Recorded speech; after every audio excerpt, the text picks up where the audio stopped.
একটা মেয়ের জীবনে কয়টা পার্ট থাকে? এক হলো বাপের বাড়ি, পরে হলো ভাইয়ের বাড়ি, তারপর হলো শ্বশুর বাড়ি, জীবনের শেষ পর্যায়ে হলো ছেলের বাড়ি। আসসালামু আলাইকুম, আমি জান্নাতুন নাইমা ময়মনসিংহ থেকে বলছি।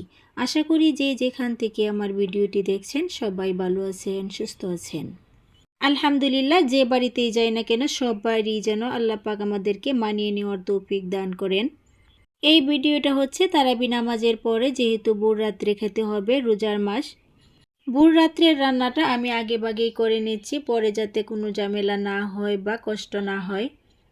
আমরা মেয়েদের কথা হলো কাজ শেষ করা, আগে করব না পরে করব সেটা বড় কথা নয়, রাত যতই হোক হাতের কাজ সেরে নেওয়াই আমাদের কাজ।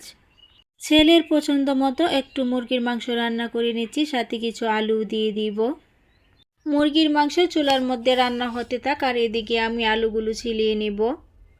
সব বাচ্চারাই আলু দিলে তরকারি একটু বেশি পছন্দ করে, সেজন্যই বেশিরভাগই তরকারি আমার আলু দিয়েই রান্না করতে হয়।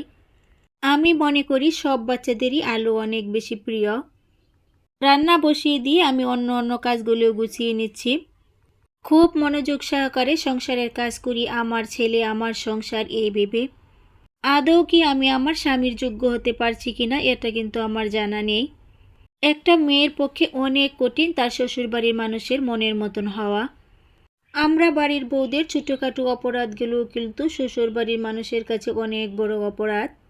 যে সংসারকে আমি আপন ভাবি, সেই সংসারে আপনার নিজের আপন মানুষটাই কিন্তু আঙ্গুল দিয়ে দেখিয়ে দিই আপনার বাপের বাড়িটা।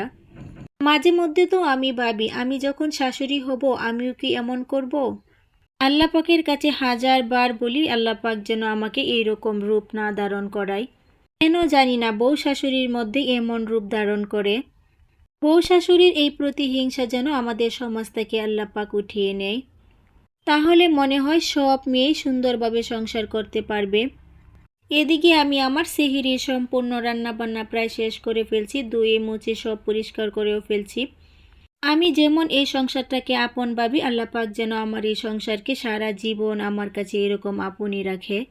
এদিকে আমি রাইস কুকারে ভাত বসিয়ে দিচ্ছি, থালা বাটি সব কিছু ধুয়ে মুছে নিচ্ছি। তরকারি রান্না হতে হতে আমি আমার হাতের সবগুলো কাজ গুছিয়ে নিচ্ছি। আমার ছেলে প্রায় সন্ধ্যার সময় ঘুম থেকে উঠছে, তার একটু ঘুমাতে দেরি হয়ে গেছে, যেহেতু মাংস রান্না হয়ে গেছে। মাংসের তরকারি রান্না হয়ে গেছে আর ছেলেকে 2 টুকরো মাংস দিলাম খাওয়ার জন্য। সব কাজ শেষ হয়ে গেছে, আয়ান এদিক দিয়ে খেতে থাক আর আমি হচ্ছে রুমটা ঝাড়ু দিয়ে নিচ্ছি।